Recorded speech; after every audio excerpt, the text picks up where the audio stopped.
पुराने गीत बा जितने गावा जा था वो तो नहीं नया लागा था। दादा राम कैलाश जी गायन कोनो दुल्हन कसैया नाराज होइगा दुल्हन मनावत बा कि कैसे मनबा मनावत बा कहत का बा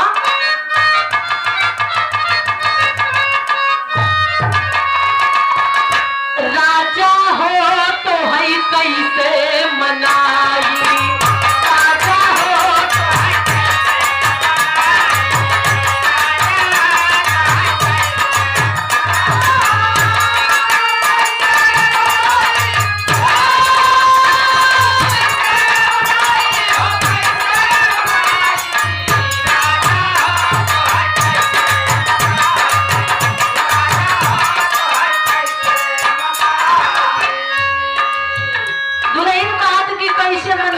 गृहस्थी चला था तो वही नाराज हो जावा तो बड़ी दिक्कत हुई। दुल्हन कहा था बीता पाले पन्नवा हो आही कही जवानी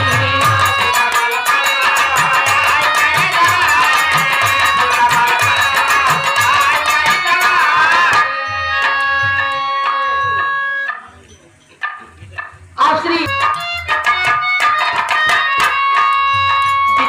पन्नवा हो आही कही जवानी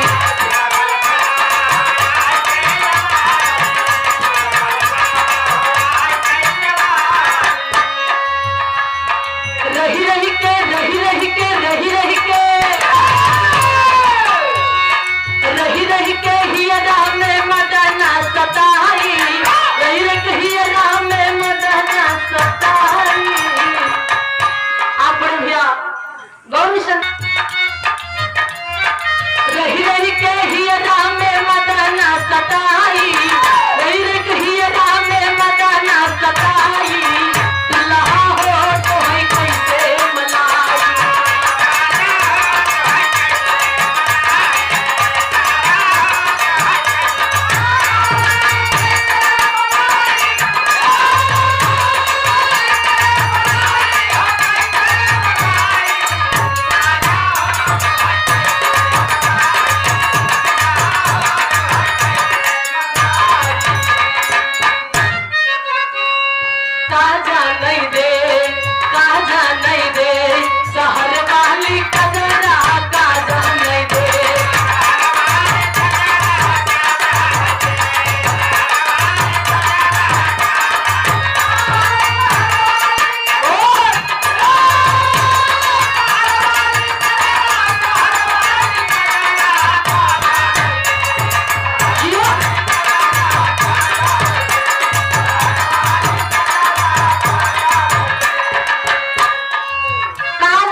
लोगन बतावत है कि शहर के औरतन सुरमा लगावत है और गांव के औरतन बढ़िया से काजल लगावत है। कोसा में काजल पार के निर्मली डाल के बढ़िया से फेंट के लगाई ले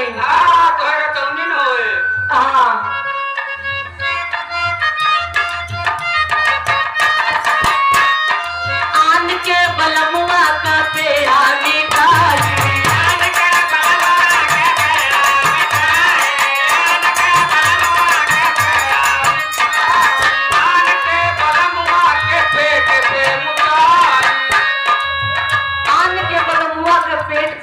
सही आई मातारी के लड़का कभी कभी पेटे पे मुंह देते उन्हें बदे कहा लगा है आन के बलमुआ छोट के बाटे में बड़ा होइए तो केहू से शादी हो केहू के बलम बनवे करी है आन के बलमुआ का पेड़ा मिठाई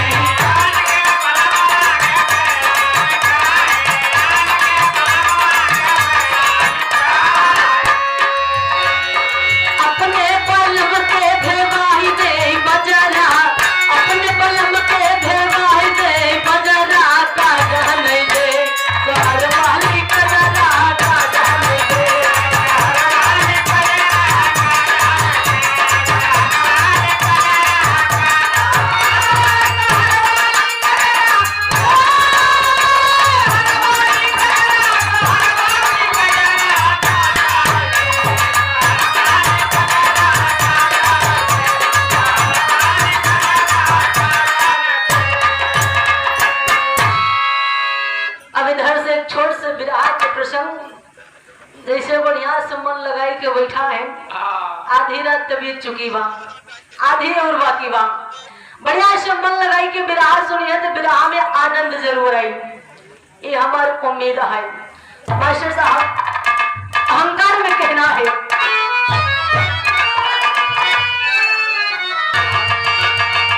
राजा मोरंग की मोरंग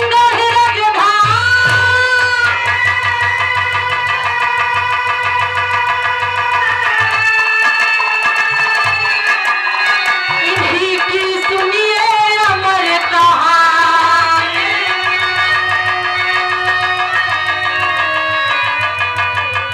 सारी संपदा घर में एक नहीं संतान।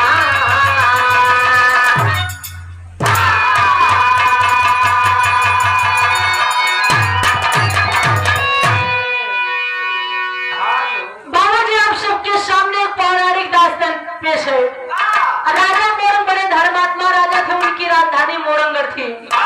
उनके राज्य में किसी चीज की कोई कमी नहीं थी। दुनिया के सारे सुख सुविधा ऐश्वर्य आराम उनके कदम चूम रहे हैं, लेकिन एक औलाद भी उनकी गोद सुनी है। संतान के बिना पूरा राज्य सुना दिखाई दे रहा है। राजा इसी बात से दुखी रहते हैं कि मेरा चौथापन आ गया, मेरे सर के बाल शुरू हो गए, फिर भी मैं आज तक संतान विहीन हूँ। राजा इसी चिंता की चिता में दिन रात जल रहे हैं कि मेरे मरने के बाद मेरे खानदान का चिराग गुल हो जाएगा और मेरे कुल में दीपक जलाने वाला कोई नहीं बचेगा। और राजा करते क्या है, बिरहा में कव्वाली लगी।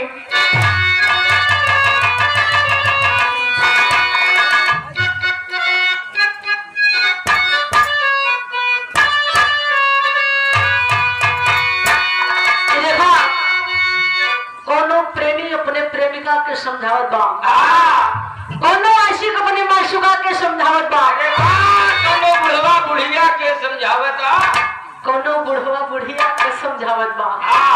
समझावत बा कि मोहल्ले में थोड़ा बच के रहा, कहे कि यहाँ के लड़के बड़े शैतान हैं। प्रेमी अपने प्रेमिका के समझावत बा, कहत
पानी याद दिला देता है। इस संसार में औलाद से बड़ी कोई दौलत नहीं है। बाबूजी जरा उसके सीने पर हाथ रखकर पूछा जाए, जिसके पास दुनिया के सारे सुख सुविधा विराजमान हो लेकिन एक औलाद ना हो, उनके आत्मा पर क्या गुजरती होगी। ऐसी ही दशा राजा मोरंग की है। राजा मोरंग अपने मन में करते हैं पश्चाताप। राजा मोरंग अपने मन में करते हैं पश्चाताप। प्रजा कहे निर्वसिया का मुंह देखना है पाप। प्रजा भी उन्हें निर्वंशी कहने लगी। राजा करते क्या है, नज़म में कहना है।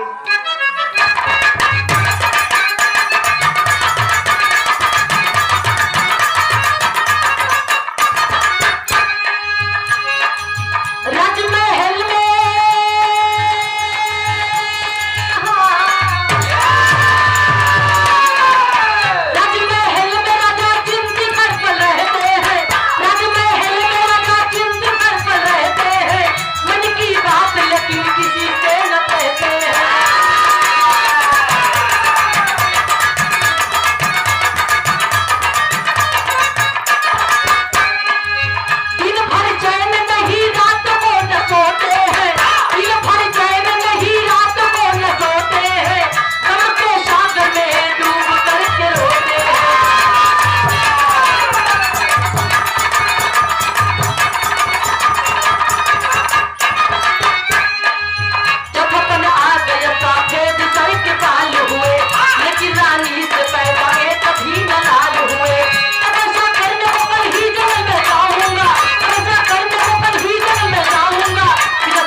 भर नींद नहीं आती है।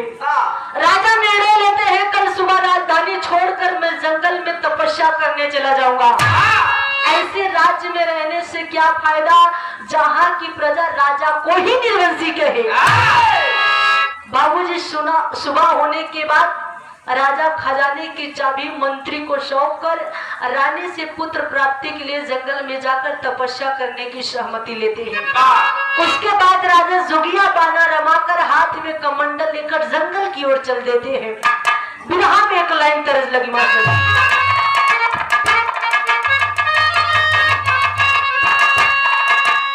इधर बड़ी पुरानी लाइन बा। हेलो कहना है,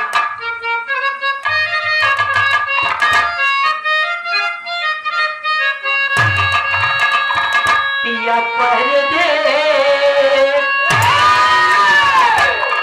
परदेश गईले तार लागे चोटिया हो। पिया परदेश गईले तार लागे चोटिया हो।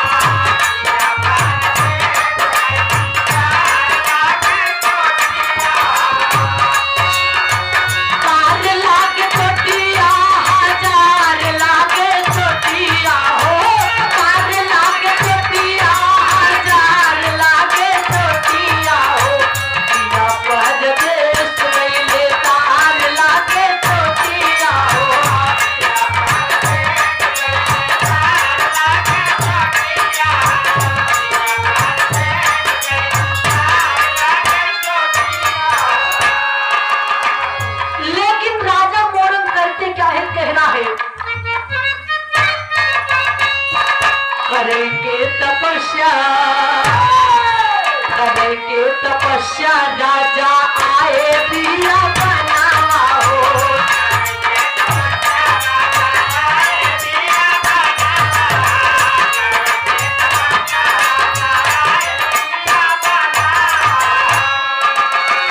आशा के ज्योतिया का गला बाटई बनावा हो। आशा के ज्योतिया का गला बाटई बनावा हो। करे के तपस्या राजा आए दिया बनावा हो।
जंगल के बीचों बीच पहुंचकर एक सुंदर स्थान देखकर वही आसन मारकर बैठ जाते हैं और धोने रमा देते हैं कि अच्युतनाथ भक्त वत्सल विधाता हर दिन हितकारी प्रभु ईश्वर भगवान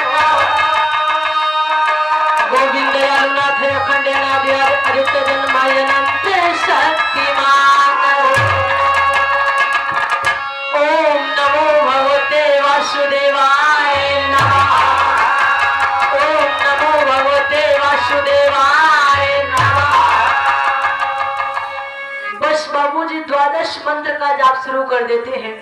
होता क्या है, उधर से देवर्षि नारद गजरहिया चुनी अमुंडावा मुड़ लौकिक बजले है नारायण नारायण नारायण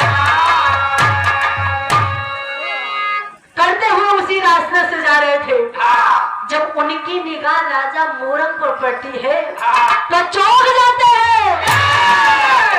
बाप रे, इधर राजा मोरंग है, इनका का कमी होगा जौन ए जंगल के बीचों बीच आई के आसन रमाई रहे हैं। अगर ऐसन ऐसन राजा तपस्या करे लगे हैं तो हमन जोगी जति के कहाँ ठिकान लगी। ये बात हम ऊपर चल के राजा मोरंग से पूछी था कि तुम्हारे ऊपर कौन संकट आएगी, कौन परेशानी आएगी, जोन इतनी बड़ी राजधानी छोड़ के तू जंगल में तपस्या करे चलाई हा। बाबूजी नारद जी करते क्या है, राजा मोरंग के पास पहुंच के बुलावा थी कि महाराज महाराज राजा मोरंग।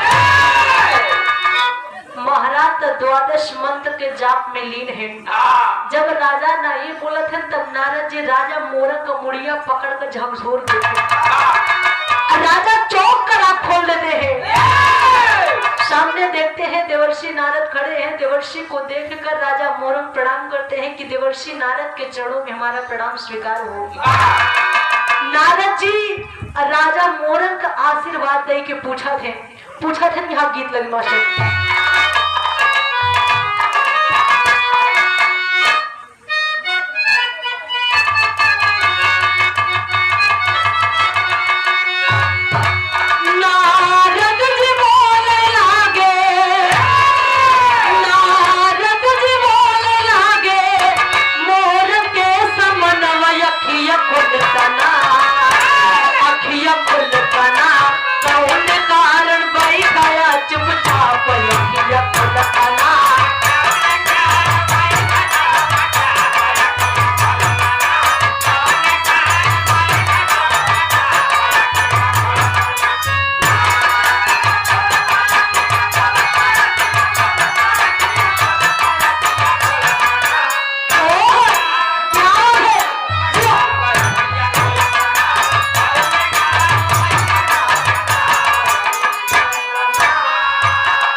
इतनी बड़ी राजधानी, इतनी बड़ी संपत्ति छोड़ के तू जंगल में तपस्या करे चला, यहाँ आखिर तो का कहाँ कमी बा?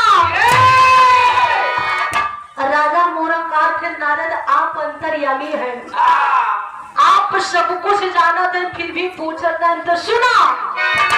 लागल चौथा लागल चौथा पनवा ही गोदी में सुमनवा अखिया खुलतना कौन जन्म को दे भइल बाबा पहिया खुलतना।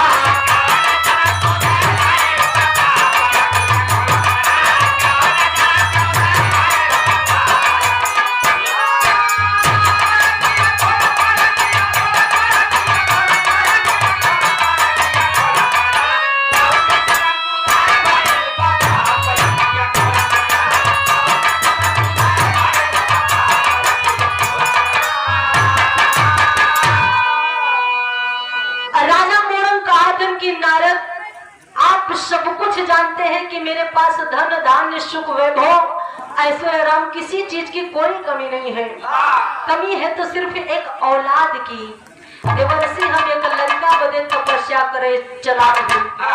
नारद जी कहते तपस्या करे से लड़का हुई। अगर तपस्या करे से लड़का होते त्या संसार में क्यों निर्वसिया न कहवावत। राजा मोरंग कहे नारद फिर लड़का होई कैसे। नारद जी कहे सबसे पहले ही अपन संसार कमंडल उठावा और चला राजधानी। हम जैसे कही वैसे करा लड़का पैदा हुई जिम्मेदारी हमार बा। अब तपस्या करे से लड़का ना हुई। बाबूजी राजा मोरंग कहे नारद हमका करे के का परी। तब नारद जी बतावत है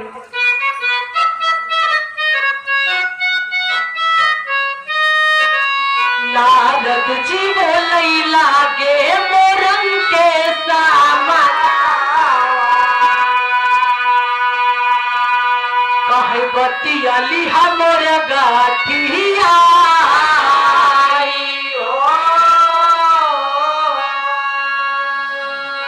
नारद जी कहे चल के राजधानी में एक निश्चित तिथि रखना। एक पुत्रेष्ठ यज्ञ रचावा में विशाल भंडारे का आयोजन करावा जेमें देवता तीनों लोक के भेजावा। लेकिन तीन देवता के नेवता भेजा जी राजा नहीं जाए कामा कुल नासा।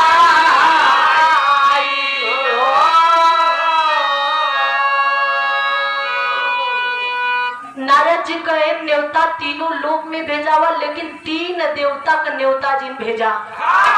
राजा मोरंग कहे नारद ये बतावा ये तीन देवता आहे के।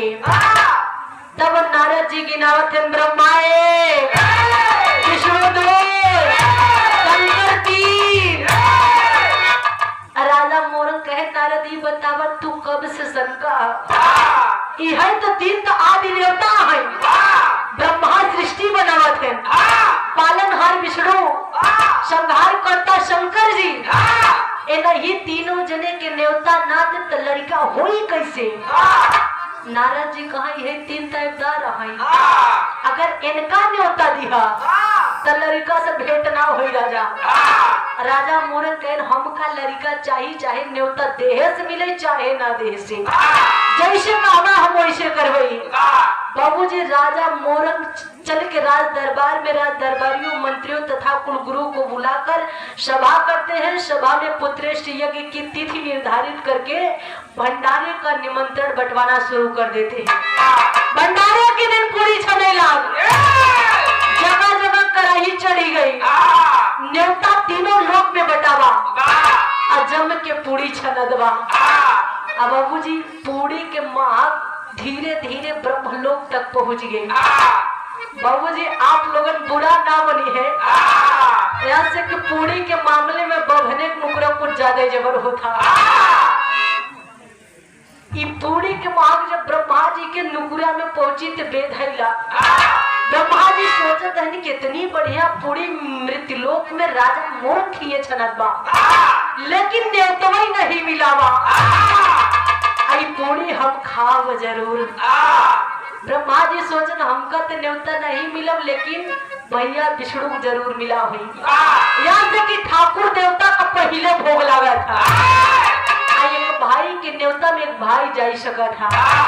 यही सोच के ब्रह्मा जी कमंडल उठाए पहुंच गए क्षीरसागर। क्षीरसागर में देखा था से सैया पे भगवान विष्णु लेटा है और लक्ष्मी जी पांव दबावत है। भगवान विष्णु की निगाह पड़ा कह प्रणाम भैया। ब्रह्मा जी कहे प्रणाम भैया। विष्णु जी कहे आवा बैठा आसन ला। ब्रह्मा जी कहे यहाँ बैठे नहीं आई है। विष्णु जी कहे तब का करे आई है। तब ब्रह्मा जी बताओ थे कहा